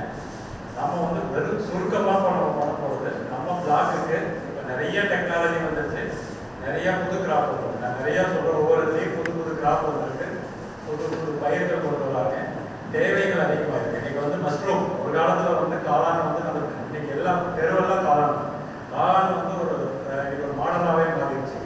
புது புது கிராப் இந்த சார் காலையில் தேடிய சார் சொன்ன மாதிரி ப்ரக்கோலி, இன்னைக்கு புது புது கிராப் வந்து நம்ம சாப்பிடணுன்ற தேவையும் அதிகமாகிட்டு போது ஒன்று இறக்குமதி பண்ணுறோம், இல்லை நம்ம வந்து இன்ட்ரடியூஸ் பண்ணுறோம். ஸோ இதெல்லாம் தெரிஞ்சுக்கிறதுக்கு நாம பண்ணிட்டு இருக்கிறதுல ஏற்கனவே எவ்வளோ லாபகரமாக பண்ணுறோம், இப்போ என்னென்ன புதுசாக இன்ட்ரடியூஸ் பண்ணலாம். இப்போ நம்ம பிளாக்ல நம்மளுக்கு தெரியும் இவ்வளோ நாளாக விவசாயம் பண்ணிட்டு இருக்கோம், என்ன திட்டங்கள் புதுசாக கொண்டு வரலாம், இல்லை அனிமல் காம்போனன்ட் ஏதாவது வெட்டரி இது உள்ள கொண்டு வரணும், இது கொண்டு வந்தால் எங்களுக்கு ஏற்கனவே ஒருத்தர் பண்ணிட்டு இருக்காரு, உங்க இதுலேயே ஒரு மாடல் விவசாயி யாரோ ஒருத்தர் பண்ணிட்டு இருப்பாங்க, இந்த ட்ரையல் பண்ணுறாங்க சார். இந்த நாலேஜ் எல்லாமே செக் பண்ணுறதுக்கு தான் ஒரு மீட்டிங் வச்சுருக்கோம். ஸோ இப்போ பிளாக் வைஸ் பண்ணிக்கலாம். ஏற்கனவே சொல்லியிருக்கிறோம் 3 பிளாக்காக பிரிச்சுக்கலாம். நீங்கள் 3 சைடாக எல்லாம் ஆர்கனைஸ் பண்ணிக்கிட்டா நாங்கள் வந்து ஒரு கொஸ்டினர் கொடுக்குறோம், உங்ககிட்ட சில கேள்விகள் கேட்க போகிறோம். நீங்கள் ஏற்கனவே பண்ணிட்டு இருக்கிறதுல எவ்வளோ லாபம், எவ்வளோ சம்பாதிக்கிறீங்க, எவ்வளோ வருமானம் வருது, எவ்வளோ செலவினம் இருக்குன்றதை நோட் பண்ணிட்டு புதுசாக இதில் என்னென்னலாம் கொண்டு வரலான்றதை நாங்கள் சில ஐடியாக்கள் சொல்கிறோம். இந்த ஏரியாவுக்கு சூட்டபிளாக இருக்கா இல்லையான்றதை ஏற்கனவே நாங்கள் டேட்டா எடுத்து வச்சுருக்கோம். எல்லாரும் கன்சல்ட் பண்ணிட்டு நீங்கள் அதில் உங்களோட கருத்துக்களை சொன்னீங்கன்னா அதை ஆட் பண்ணிட்டு ஃபைனலாக ஒரு ரிப்போர்ட் ரெடி பண்ணிக்கணும். ஏன்னா நீங்கள் தான் இந்த பிளாக்குக்கான ரெப்ரசன்டேட்டிவாக உங்களை கூப்பிட்டுருக்குறோம். ஸோ வடபுற கிராமத்தில் நாங்கள் வந்து இயற்கை வேளாண் பண்ண ஒருங்கிணைந்து இயற்கை வேளாண் பண்ண எப்படி சொன்னாங்கன்னா மாடு இது ஒரு 10 ஏக்கர் இருக்குது. நாங்கள் இப்போ 2 ஏக்கர்லாம் நாங்கள் விஷம் சம்மந்தமாக தான் நாங்கள் விவசாயம் பண்ணிட்டு இருக்கோம். ஸோ ஒரு 4 வருஷமாக நாங்கள் வந்து இயற்கைக்கு போகணுன்ட்டு ஒரு முடிவு வந்து நாங்கள் இப்போ இயற்கைக்கு வந்துருக்கோம். முதல்ல பெரிய மாடு வாங்கணும், 2 மாடு வாங்கணும். அந்த 2 மாடு வந்து இன்னைக்கு 10 மாடு இருக்குங்க 4 வருஷத்துக்கு. அதுமாதிரி 4 கோழி வாங்கணும். இன்னைக்கு வந்து 80 கோழி, 1000 கோழியாக பிரிச்சிருக்கலாம். ஆனால் சமாளிக்க முடியாது, விவசாயம் இதெல்லாம் வந்து ரொம்ப பாதிக்கிறதால கண்ட்ரோலாக வச்சுருக்கோம். எப்படின்னா ஒரு 80 கோழி வச்சுருக்கோம். ஆமாம், அதே மாதிரி பார்த்தீங்கன்னாக்கா அந்த 10 ஏக்கரை எப்படி பிரிச்சிருக்கோம்னா அங்கே வந்து 10 வயலாக இருக்குது. இந்த 10 ஏக்கர் அதை கேட்டால் 24 வயலாக பிரிச்சிருக்கோம். அது ஆமாம், அது 24 வயலாக பிரிச்சு அதை என்ன செய்யணும், வரப்பில் வந்து 12 அடிக்கு ஒரு மரம் வச்சுருக்கோம். அந்த காயாட்டு ஒரு மரம் வச்சுருக்கோம். அப்போ 24 அடிக்கு ஒரு மாமரம் வச்சுருக்கோம் அந்த வரப்பிலே. இப்போ 3 வருஷம் ஆகுது, எல்லாமே பூக்க ஆரம்பிச்சு மாமரம். மரம் வந்து 1000 மரம் வச்சுருக்கோம். அதான் அந்த வயல் வந்து 24 வயலாக பிரிச்சிருக்கோம். அந்த 10 வயலை 24 வயலாக பிரித்து அடுக்கடுக்காக வர மாதிரி விவசாயம் பண்ணியிருக்கோம். ஒன்று வந்து மரம் வந்து ஒரு 10-15 வருஷம் மரம் கிடைக்கிற மாதிரி. இப்போ மாமரம் பார்த்தீங்கன்னாக்கா 3 வருஷத்துலேயே காய்ப்பு வந்துடும். இப்போ இடையில வந்து பருப்பு வகை பண்ணுறோம், உளுந்து பண்ணுறோம், கடலை பண்ணுறோம், அப்புறம் சோளம் பண்ணுறோம், எல்லாமே அதுக்கு அது இப்போ பண்ணுறோம். அடுத்து மாமரம் பண்ணி இப்போ அடுத்த வருஷத்துல காய்ப்பு வந்துடும். அது பண்ணி வருஷம் ஒன்று அது கிடைக்கும். அடுத்தது வந்து மரம் வந்து பார்த்தீங்கன்னா 15 வருஷம் ஆனால் இந்த வருஷத்துலேயே உங்களுக்கு வந்து ஆட்டோமேட்டிக்காக மரம் கிடைக்குது. இப்போ வந்து பார்த்தீங்கன்னா நம்ம 40 அடி உயரத்தில் இருக்குது, 3 வருஷத்துலேயே 40 அடி உயரத்தில் இருக்குது. ஒரே மாதிரியே இருக்குது. விவசாயம் நடக்குது, மரம் வந்துட்டு இருக்குது. எல்லாம் அந்த மாட்டை வச்சே எல்லாமே ஒரே இதாக மாடு தான். அந்த மாடு வாங்கினது ஒரு 50,000 மாடு 60 வாங்கணும். இன்னைக்கு பார்த்தீங்கன்னா மாடே பார்த்தீங்கன்னாக்கா ஒரு 5 ரூபாய்க்கு மாறி எல்லாம் காய்க்கப்படுது. பால் கிடைக்குது, அதில் வந்து சாமான் கோமியம் மருந்துக்காக நாங்கள் எடுத்துக்கிறோம். கோமியத்தில் வந்து 20 தடவை போட்டு ஊற வைக்கிறோம் பூச்சிக்காக. அதே ஒரு 4 ரூபாய் அவங்க எடுத்தோடனே கொஞ்சம் கொஞ்சமாக தோசை கொடுக்கும்போது என்ன செய்யுது, அந்த வாடகை எதுவுமே நம்மளுக்கு வந்து பூச்சி தாக்கமே வரல. இந்த வெயில் நாள் மட்டும் கொஞ்சம் கஷ்டமாக இருக்கும். இந்த காத்தடி நாளில் விவசாயம் பண்ணுறதுக்கு. மற்ற நேரத்தில் நல்லா இயற்கை விவசாயம் வந்து நல்லா வளர்க்கும். எல்லாம் எதை எடுத்தாலும் உங்களுக்கு தரமாக இருக்கும். ஒரு மாமரம் அந்த பழம் கூட பார்த்தீங்கன்னா காக்காய் ஆரம்பிச்சு நெடி காக்காய் ஆரம்பிச்சு பார்த்தீங்கன்னா ஒரு நல்ல இயற்கைக்கு வந்து கூட்டமாக இருக்குது, நல்லா மனமாக இருக்குது, எல்லாமே நல்லா இருக்குது. பொருள் ஒரு இப்போ கத்திரி வச்சுருக்கோம், எல்லாமே பார்த்தீங்கன்னாக்கா நல்லா ஃபஸ்ட் கிளாஸாக இருக்கும். எல்லாமே பார்த்தீங்கன்னா நல்லா இருக்கும். அது இந்த கோமியத்தில் இந்த தடையை ஊற வச்சுருக்கோம், ஒரு 2 மாதம் ஊற வச்சுருக்கோம், ஒரு மாதம் 2 மாதம். அதை வந்து அது தெரியும் போது அந்த வாடகை வந்து எந்த பூச்சியுமே வராது. சத்து வந்து நாங்கள் இது பண்ணுறோம், மீனாமை கொடுக்குறோம், சேலையும் தெரிஞ்சிடும், கிழியும் விடும். ஆமாம், நல்லா வருமானம் நல்லா அடுக்கடுக்காக வருது. இன்றைக்கி கடலை நாங்கள் விவசாயம் பண்ண கடலை பண்ணால் நாங்களே நாட்டு சேர்த்து வச்சுருக்கோம். அதில் வந்து பிரான் நாங்கள் 7,000 வருஷம் கிடைக்கும், 1 வருஷத்துக்கு 7,000. எங்கள் எண்ணெய் சாப்பிடுங்க ஃபஸ்ட் கிளாஸாக இருக்கும். ஆமாம், எல்லா பொருளுமே பார்த்தீங்கன்னா நல்லா இருக்கும். அப்போ வந்து யாரையும் போய் கேட்டுன்னு வச்சுக்கிட்டு எங்கள் பொருளுக்கு எங்கே பார்த்தாலும் உடனே கொடுத்தீங்கன்னா உங்களுக்கு நல்லெண்ணெய் ஒரு 2,000 கொடுத்தோம். அது ஒரு 500 லிட்டர் 600 லிட்டர் எல்லாருமே பயனடைகிறாங்க, எல்லாருமே பார்க்குறாங்க. அதுமாரி எங்கள்கிட்ட உள்ள மாடு கண்ணு கோழி எல்லாமே பார்த்தீங்கன்னா வித்தியாசமாக இருக்கும். எல்லாமே பார்த்தீங்கன்னா பார்க்குறதுக்கே உங்களுக்கு அப்படி இருக்கும், நல்லாவே இருக்கும். நம்ம சாப்பிட்றது போக நிறையா நாங்கள் எல்லாருக்கும் கொடுக்குறோம். நல்லா இருக்கும், வருமானம் நல்லா அடுக்கடுக்காக இருக்குது. போக போக நல்ல வருமானம் தான் இருக்குது. நாங்கள் ஒரு பொருளை கூட நாங்கள் வெளியிலேருந்து வாங்கிட்டு வந்து எதுவுமே வெளியிலேருந்து எந்த உரம் உள்ளே போகாது. அந்த பண்ணையிலேருந்து உற்பத்தி ஆகி வெளியில் போயிட்டே இருக்குது. எப்படியா வருஷத்துக்கு 10 லட்ச ரூபா நீங்கள் கூட பார்த்தீங்கன்னா ஒரு 7 லட்ச ரூபாய்க்கு சார்ஜ் இருக்கு. ஆமாம், நாங்கள் ஒரு செலவு அந்த மாட்டை வச்சு அவ்வளவு நல்லா கிடைக்குது. இப்போ எங்கள் பழைய இப்படி பார்த்தீங்கன்னா யாருமே நல்லா பண்ண முடியல விவசாயம். எங்கள் பழைய ஒரே பசுங்க எல்லாமே பார்த்தீங்கன்னா 10 ஏக்கரில் 10க்கு 10 கூட சும்மா கிடக்குது. அப்படின்ட்டு ஏதாவது வளர்த்திக்கிட்டே இருக்குது, ஏதாவது வந்துக்கிட்டே ஒரு 100 வாழை போட்டிருக்கேன், அது ஒன்றுமே போடல. பார்த்தீங்கன்னா போசாக்கெல்லாம் எல்லாம் போசாக்காக இருக்குது, அவ்வளோ போசாக்காக இருக்குது. ஒன்று எதுவும் போட்டேன். அதுமாரி நல்லா இயற்கைக்கு வாங்க, இயற்கையில் வந்து அவ்வளோ நல்லா இருக்குது. நம்ம மண்ணை வந்து நம்ம வந்து கஷ்டத்தையோ மருந்து போடக்கூடாது. நம்ம தாய்க்கு எப்படி நம்ம ஒரு நல்லா பார்த்துக்கிறோமோ அதே மாதிரியே நம்ம மண்ணையும் நம்ம நல்லா பார்த்துக்கணும். அது எல்லாருமே மண்ணு நல்லா நம்மளுக்கு ஆரோக்கியமாக இருந்ததுனாங்க நம்மளை வந்து நல்லா வாழ வைக்கணும். நம்ம பசங்களை எங்கள் பசங்கள்லாம் யாருமே நாங்கள் ஹாஸ்பிட்டலுக்கு போகிறதே கிடையாது. நான் 20 வருஷம் அந்த ஏற்கனவே எடுத்தாங்க என்னால் எதுக்கு ஹாஸ்பிட்டலுக்கு போகிறது எல்லாம் கிடையாது. நம்ம எங்கள் பசங்களும் போகிறது கிடையாது, யாருமே நாங்கள் ஹாஸ்பிட்டல்லாம் போகிறது கிடையாது. ஆமாம், என்ன வந்து அந்த மலட்டுத்தன்மே இருக்காது. எல்லாமே நல்லா தான் ஆரோக்கியமான இயற்கை விவசாயம் வந்து ஆரோக்கியமாக இருக்குது. எல்லாரும் பார்க்குறாங்க, நீங்களும் ஆரோக்கியமாக பார்க்கலாம். நிறையா உங்களுக்கு வந்து நிறைய கிடைக்கிற மாதிரில உங்களுக்கு பாட்டி நிறையா கற்றுக்கிற அளவுக்கு செஞ்சு வச்சுருக்கோம். வந்து வேணா நிறைய வேலை பார்க்கணும் உங்களுக்கு. ஆமாம், இடம் வந்து பார்த்தீங்கன்னா நீ ஊட்டிக்கே போகிறது அவ்வளோது 3 வருஷம் பார்த்தீங்கன்னா ஒரே வெயிலாக இருக்கும். அந்த ஏரியாவில் எல்லாமே. இப்போ வந்து பார்த்தீங்கன்னா அப்படியே பசுமையாக இருக்கும். இப்போ எங்களுக்கு மரப்பட்டியாக அந்த மகாகணிக்கு உயரமாக போயிடும். அது தழை வந்து எந்த கெடுதலும் செய்யாது. தேர்தலாக பக்கத்தால் எந்த மரத்தையும் வளரக்கூடாது. அதே மகாகனி கேட்டீங்கன்னா அது காயம் வளர்ச்சிருக்காங்க வந்து நல்லா போட்டுருக்கோம். அது பண்ணியே கீழே அது கீழே தான் மாமரம் இருக்கு. ஆனால் அது எந்த பாதிப்பும் இல்லை. அது ஓரமாகவே கடலை போட்டுருக்கோம். அப்படியே பாதிப்பே கிடையாது. அந்த மகாகனி எங்கள் பக்கத்தால் உள்ள பயிரை நல்லா வளர்க்குது. அது மாமரம் இருக்குது. அழகாக கடலெல்லாம் எதாவது இந்த கிளைமேட் வந்து கரெக்டாக கொடுக்குது. அந்த மரம் வந்து இப்போ வளர்க்குறதால உஷ்ணத்தை குறைக்குது. நல்லா ஃபஸ்ட் கிளாஸான மாசம் கொடுக்குது. அந்த 50 அடிக்கு ஒரு வாரம் கரெக்டாக 50 அடி அடுக்கடுக்காக நீங்கள் போட்டிங்கன்னா அவங்க மாதம் கூட நல்லா போடலாம். அது 5க்கும் போடணும், 10க்கும் போடணும், 10க்கும் போடணும். வணக்கம். என் பேர் ரங்கநாயகி, காட்டுமன்னாடி தாலுகா பொம்ராஜி பிளாக்னாரே.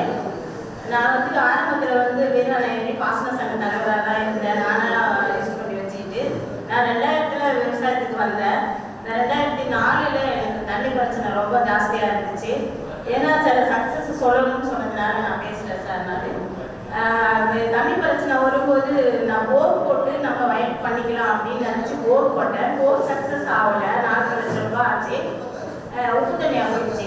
உடனே அதை விட்டுட்டு சரி அடுத்தது என்ன பண்ணலாம் அப்படின்னு பார்க்கும்போது அந்த வாய்க்கால் வந்து எங்கள் வாய்க்காலுக்கு பேரே எனக்கு தெரியாது. அதுக்கப்புறம் தான் அது பேர் ராதா வாய்க்கால் வந்துச்சு. இன்னைக்கு வந்து ராதா வாய்க்காலுக்கு நான் எப்படி எல்லாரும் கூப்பிடுவாங்க.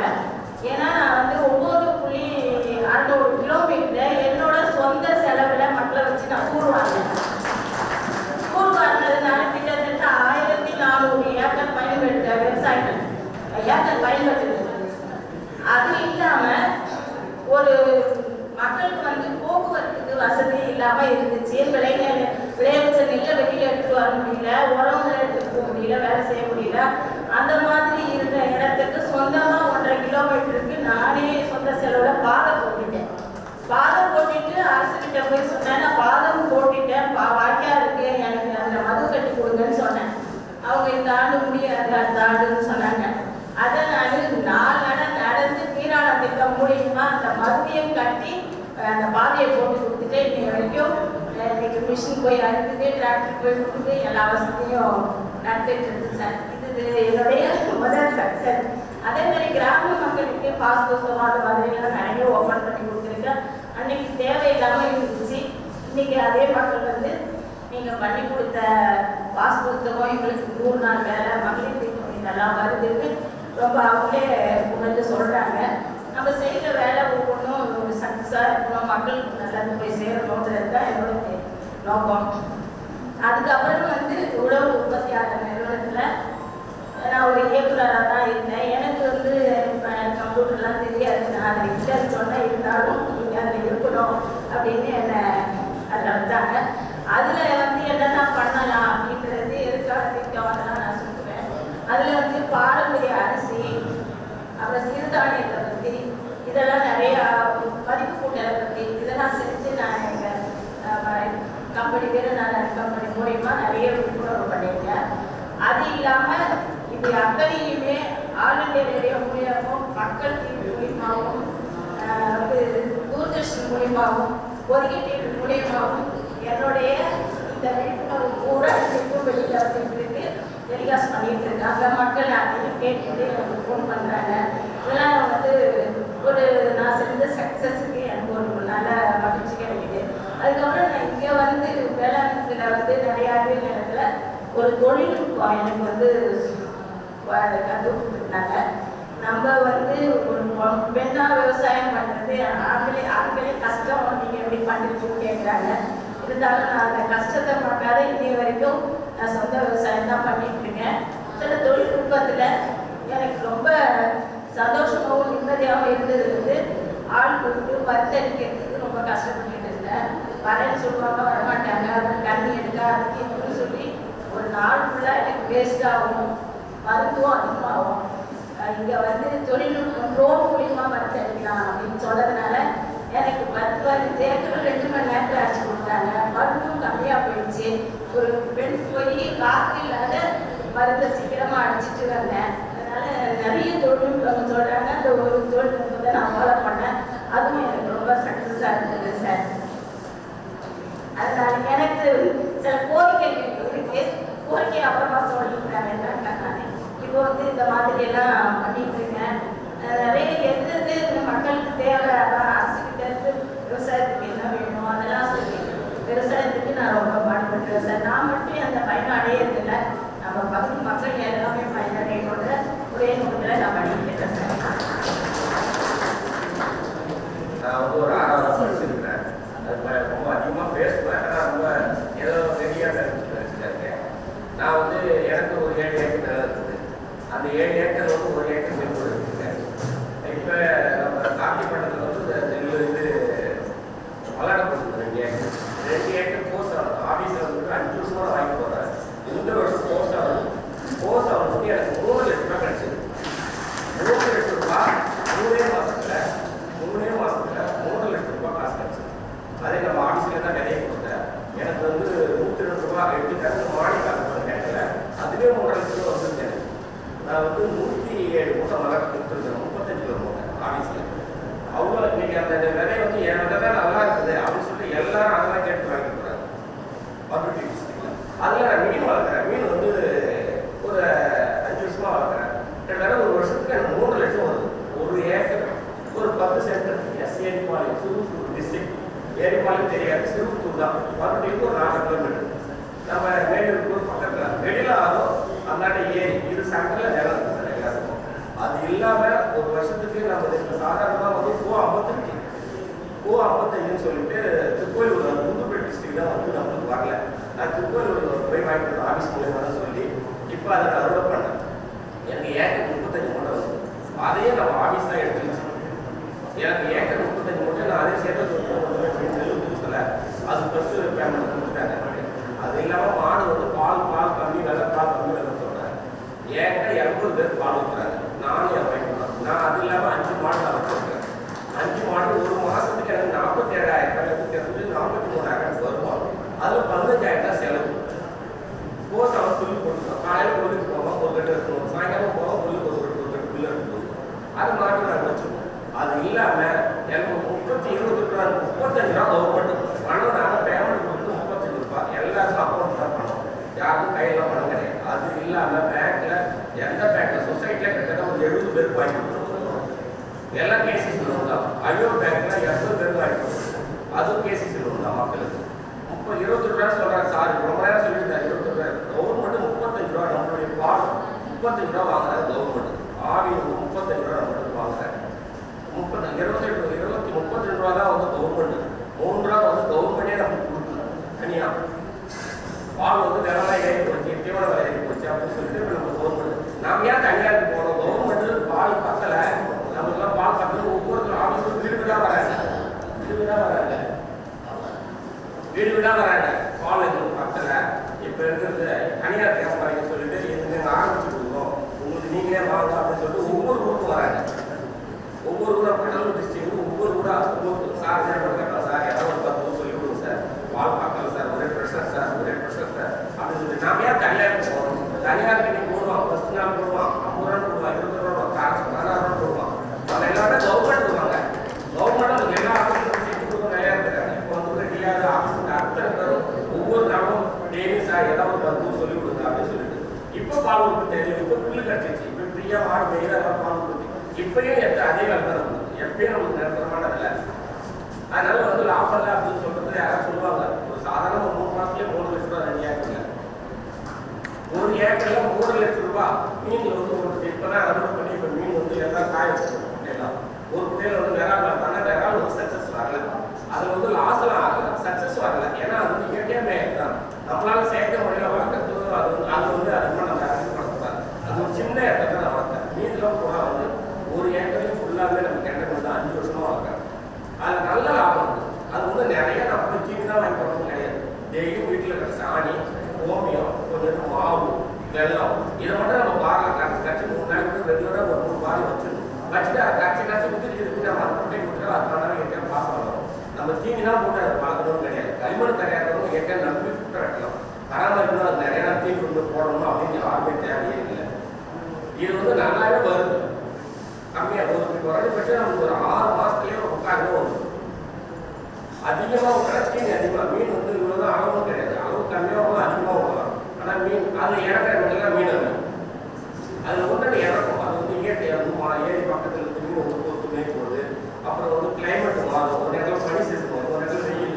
நம்ம தண்ணி கொஞ்சம் கரெக்டாக பராமரிக்கணும். ஒன்று 10 மீன் இறக்கும். அதில் வேஸ்ட் பண்ண மாட்டோம். அப்படியே எடுத்து பாருங்க, ஒரு பாருங்க வச்சுருக்கிறேன், அதில் எடுத்து போட்டுருவோம். வெள்ளம் கொண்டுட்டு போய் அப்படியே முழுசாவே மீனை போட்டுருவோம். வெள்ளம் கொண்டுட்டு போய் அப்படியே 12 வாங்கிட்டு போட்டால் நமக்கு மீன் நம்ம பிள்ளைங்க நெட்டியும் விட்டுருவோம், அடிக்கிறது எடுத்துருவோம், தனியாக வச்சுருவோம். அதனால ஒன்றும் மாட்டில் நல்ல லாபம் இருக்குது. அதை பராமரிக்கிறதால தண்ணி இருக்கணும், புல் இருக்கணும். சும்மா வந்து மாடு கட்டி வச்சுட்டு யாராவது பார்க்கணும் பார்க்க மாட்டாங்க. பால் கறக்கிறதுக்கு நம்ம தான் கறக்கணும். பால்காரன் கறக்குறாங்க, அவங்க கறக்குறாங்க, இவங்க கறக்குறாங்க சொல்ல முடியாது. முடிஞ்ச அளவுக்கு நம்மளே பராமரிச்சா ஓரளவுக்கு நல்லாவே லாபம் கிடைக்கும். பால்காரன்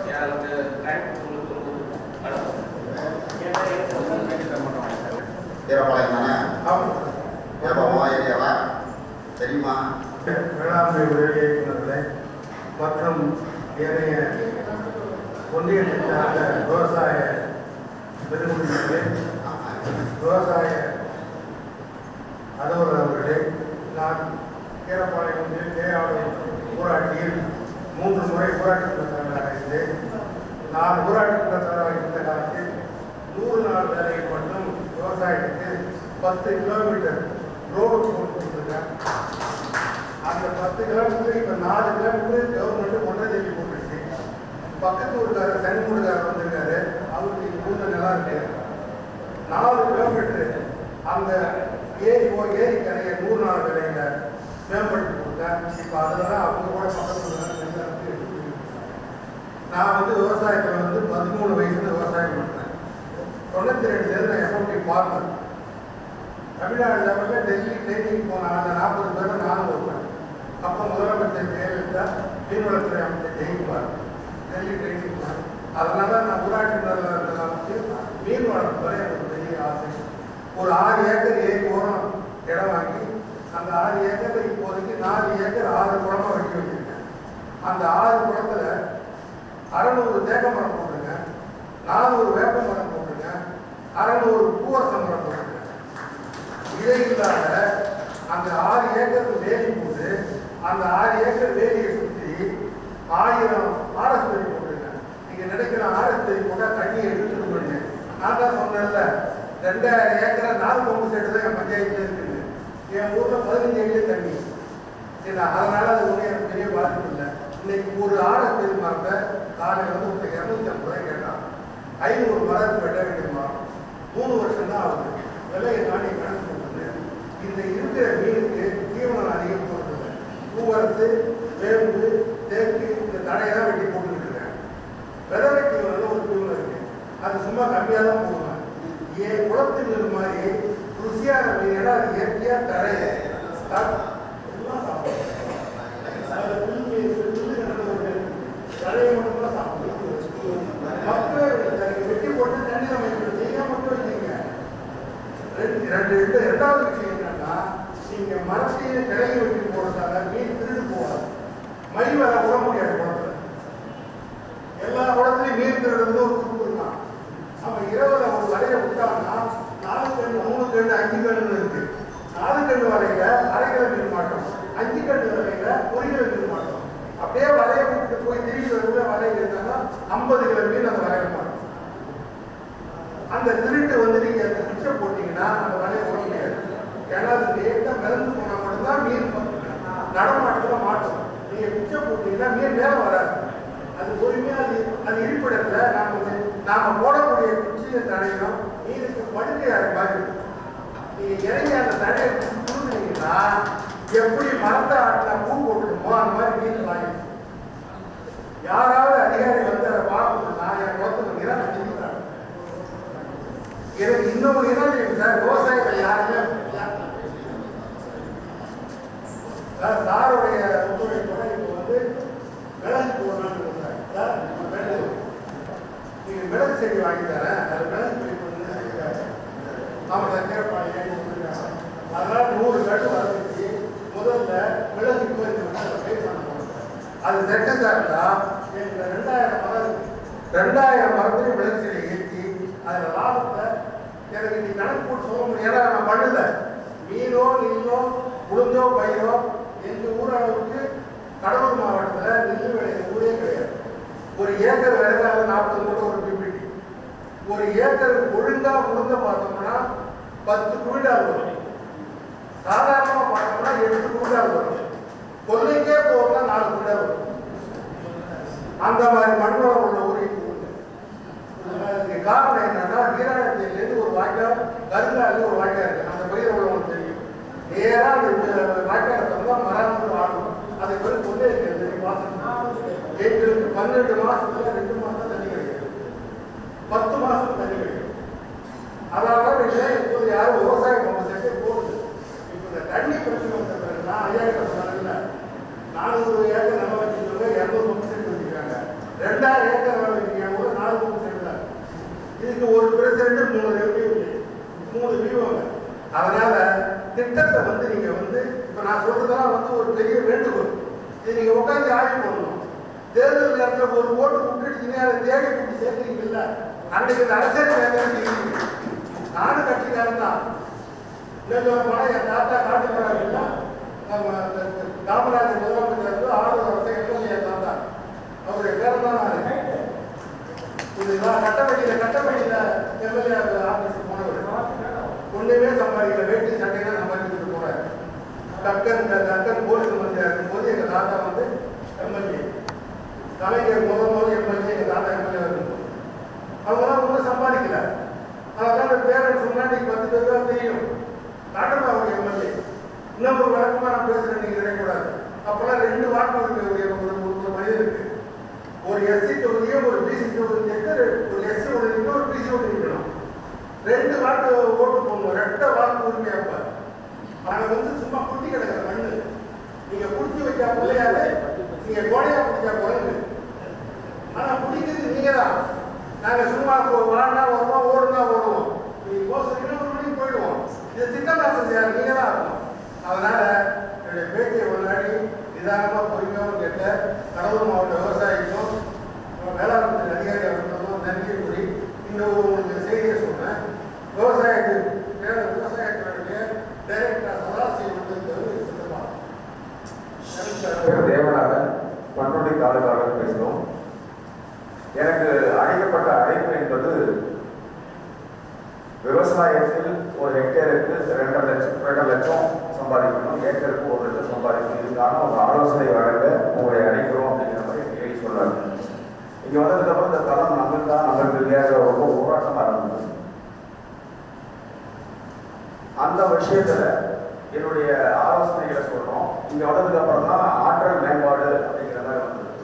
முதல்ல விவசாயத்துக்கு தேவையான மனித ஆற்றல் குறைபாடாக இருக்கு. அது 100 நாள் வேலை திட்டத்தால விவசாயம் பாதிக்கப்படுதுங்கிற தப்பான எண்ணங்கள் இன்னைக்கு நாட்டில் நிறைய பேர் பரப்பிட்டு இருக்காங்க. இந்த கவர்மெண்ட் மேல பொய்யான புகாரை அளிக்கிறாங்க.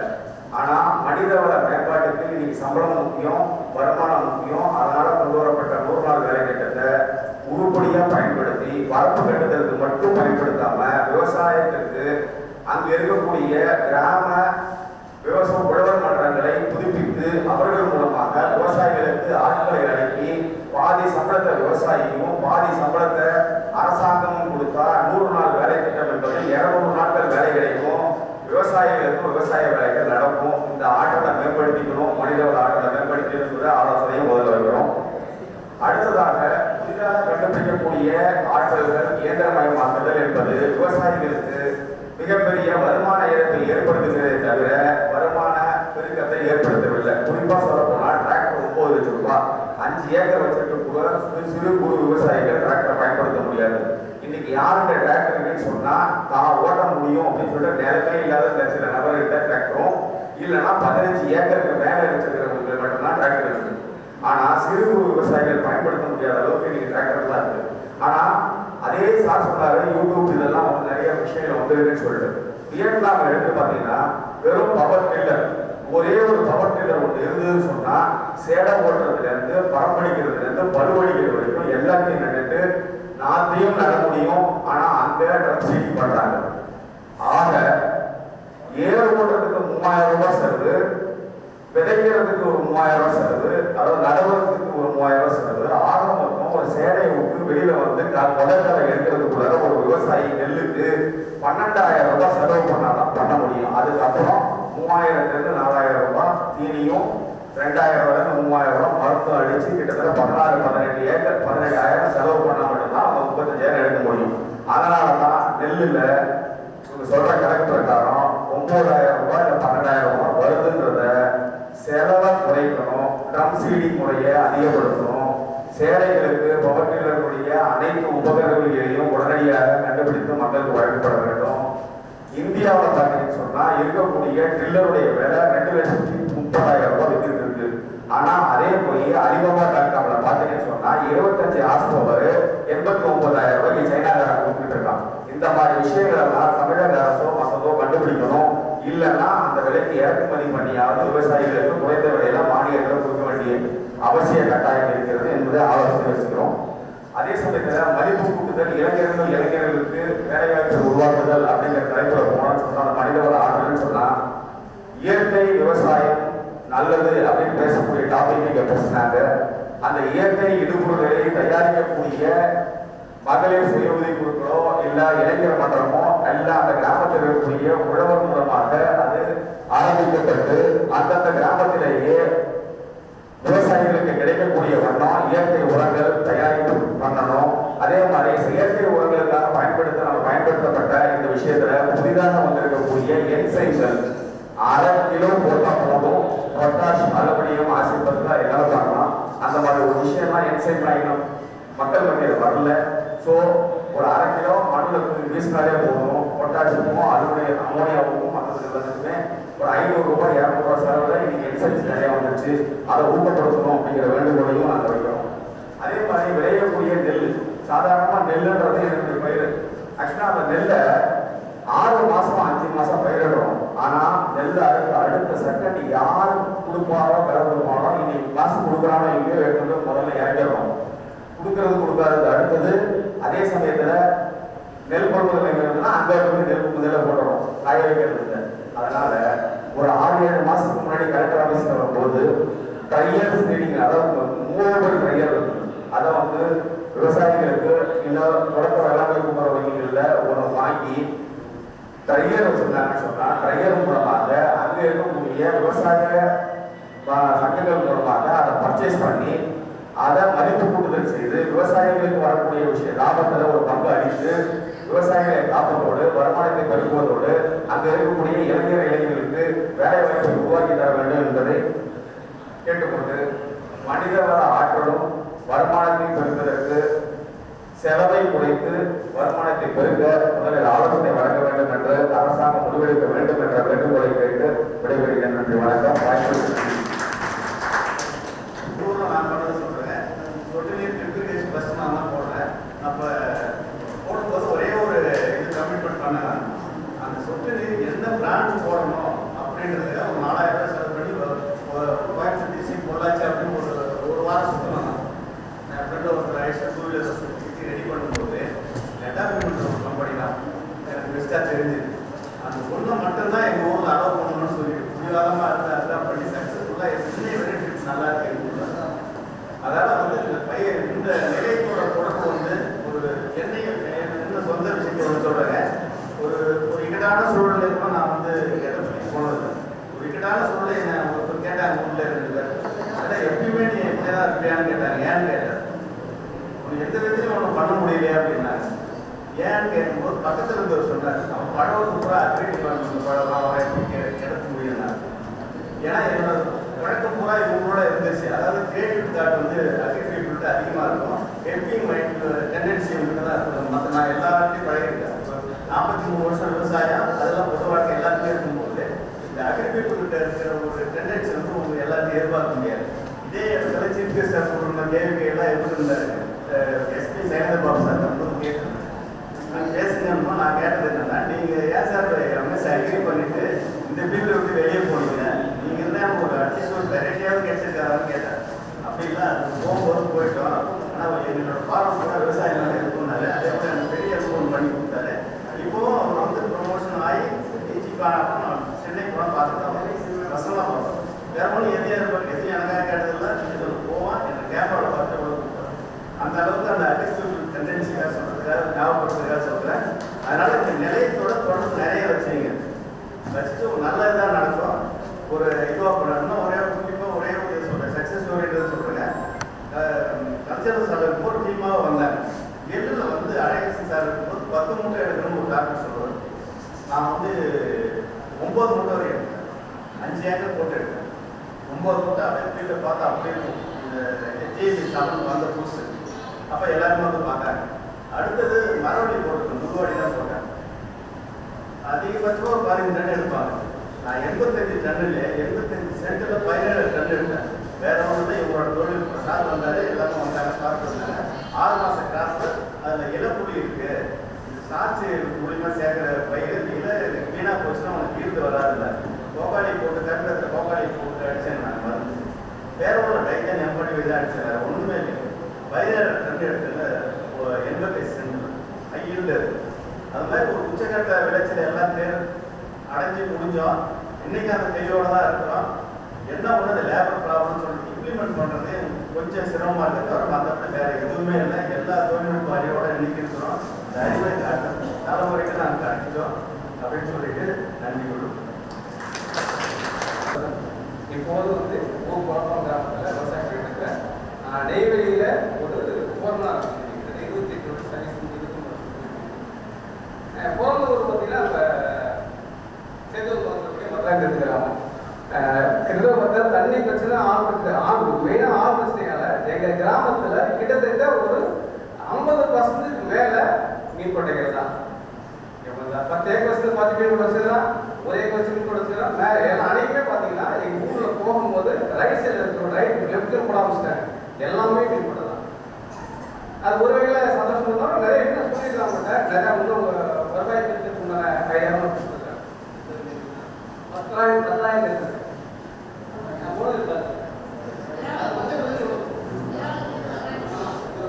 பார்த்தீங்கன்னா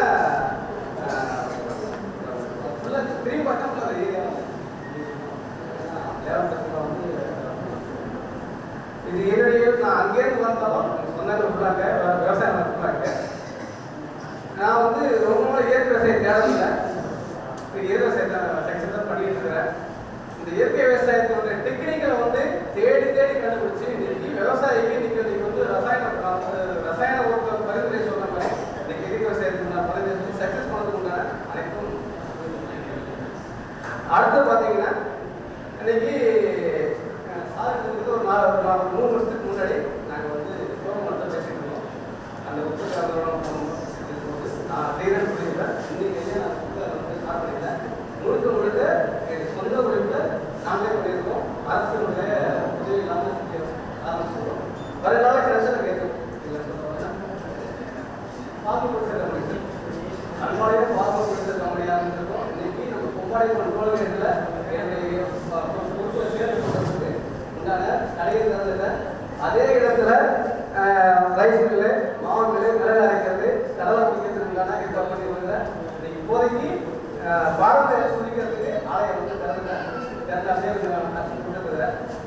ஏன்னா அது இல்லாமல் பார்த்தீங்கன்னா நானும் கொஞ்சம் மருத்துவம் சம்பந்தமாக கொஞ்சம் டிப்ளமா நேச்சுரல் படிச்சதுலாம் டிப்ளமா போகிறேன்.